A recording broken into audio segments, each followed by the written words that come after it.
African Union and the international community have expressed their concerns over the hostilities that it fears are escalating in the Horn of Africa region. Kenya's President Uhuru Kenyatta began a full calendar week of talks with international leaders on how best the region, and Kenya in particular, can do its part in trying to quell tensions, especially in Ethiopia. President Uhuru, who was in Addis Ababa on Sunday, is expected to meet Yoweri Museveni of Uganda and host U.S. Secretary of State Antony Blinken within the next few days. Leila Mohammed reports. Details of President Uhuru Kenyatta's visit to Ethiopia Sunday remain classified at the moment, with Nairobi and Addis Ababa only revealing that the meeting between him and President Saleh Work Zewde and Prime Minister Abiy Ahmed Ali was a private one. But even with both leaders keeping the details of that meeting closer to their chests, diplomacy and security experts note that Kenya has to take up its strategic position in the region to help its neighbors keep the peace, because what happens in the region has a trickle-down effect on the home front. As an anchor state, the United States of America, UK, France, and other countries are looking up to Kenya to take more responsibility and initiative to stabilize the region before all these other states collapse one by one. An average Kenyan should worry a lot of the possibility of Ethiopia collapsing. This is a country with a population of 112 million.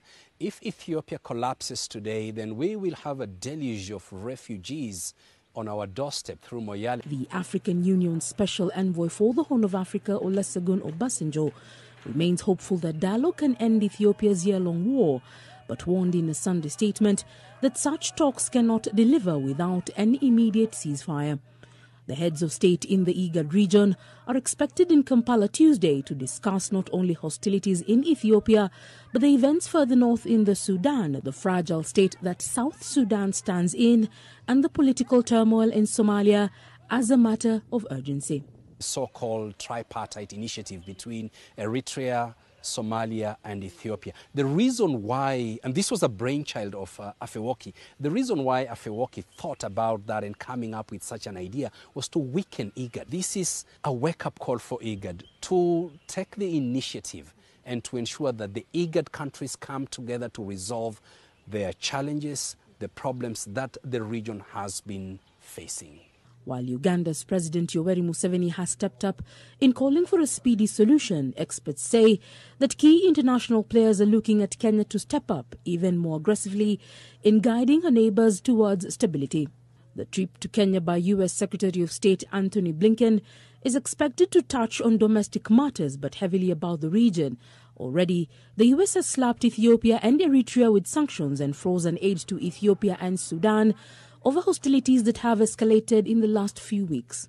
He is also here to basically read the riot act to Somalia's leadership, that they must conclude their elections before February of 2022. He is also here to encourage the countries in the region to ensure that Eritrea does not continue to play the spoiler role. The international community is unhappy at the lack of accessibility of humanitarian support to the Tigray region, with both parties being accused of human rights violations. They hope Kenya will push for a sit-down to halt the fighting and reach a solution. Children are going without food and water in Tigray. The women are dying in their numbers because of lack of basic supply of food and medicine. And this is deliberately done by the regime in Addis Ababa to starve off Tigray. This is unacceptable. And the international law will not condone this kind of action by a government. Ethiopia on Thursday laid out conditions for possible talks with the rebels, including a halt of attacks, a TPLF withdrawal from the neighboring areas of Amhara and Afar, and recognition of the government's legitimacy. The TPLF, in turn, is demanding access to aid in Tigray, the region where the conflict erupted last year. Leila Mohammed, NTV.